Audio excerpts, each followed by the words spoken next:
There have been times where America has shown arrogance and been dismissive, even derisive.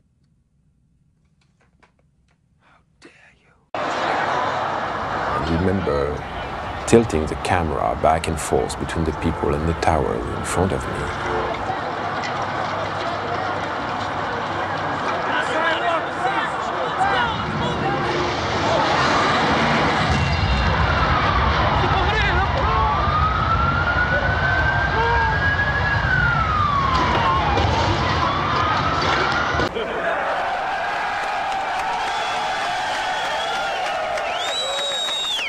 I can hear you, the rest of the world hears you, and the people who knocked these buildings down will hear all of us soon.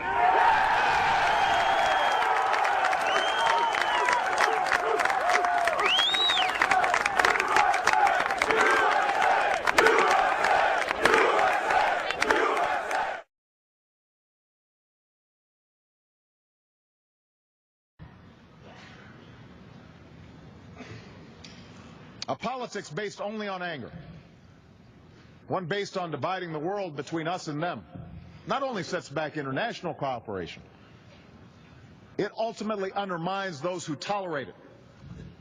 All of us have an interest in standing up to these forces. We are home to Muslims who worship across our country. We not only respect the freedom of religion, we have laws that protect individuals from being harmed because of how they look or what they believe. In this modern world, with modern technologies, for us to respond in that way to hateful speech empowers any individual who engages in such speech to create chaos around the world.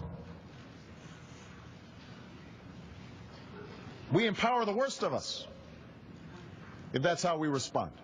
Deteriorating security situation, add this to the backdrop of what's going on in Egypt. How big a deal is this, I mean, in this kind of a situation?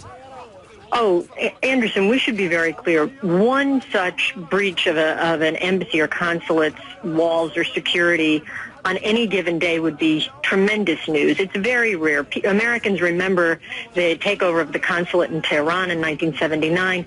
This is a huge event if one of these happened. The fact that two of them happened on the same day, that is the 9/11 anniversary, where Americans are remembering those that we lost. You have to ask yourself, what are American officials trying to understand about this, and whether or not that these are related. No! No!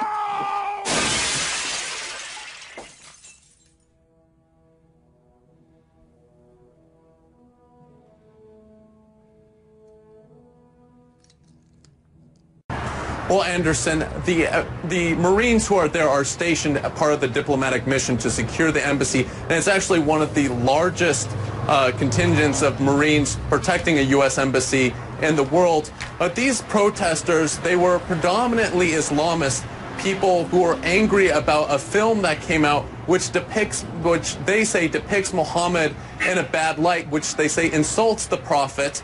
They say that it calls him a womanizer, it calls him a homosexual, it calls him someone who molests children, basically things that Muslims would find offensive.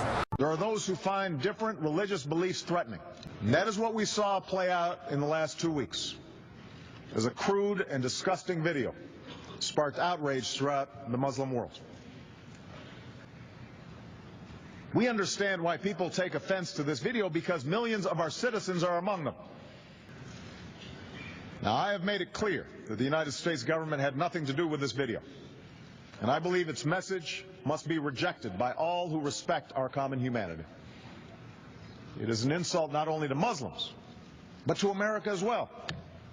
Breaking news tonight about a man who's been identified as a producer of that incendiary video that insulted Islam and sparked deadly and violent protests throughout the Muslim world. He is in a federal courtroom in Los Angeles tonight, and a judge will decide whether he violated the terms of his probation from a 2010 conviction on bank fraud charges.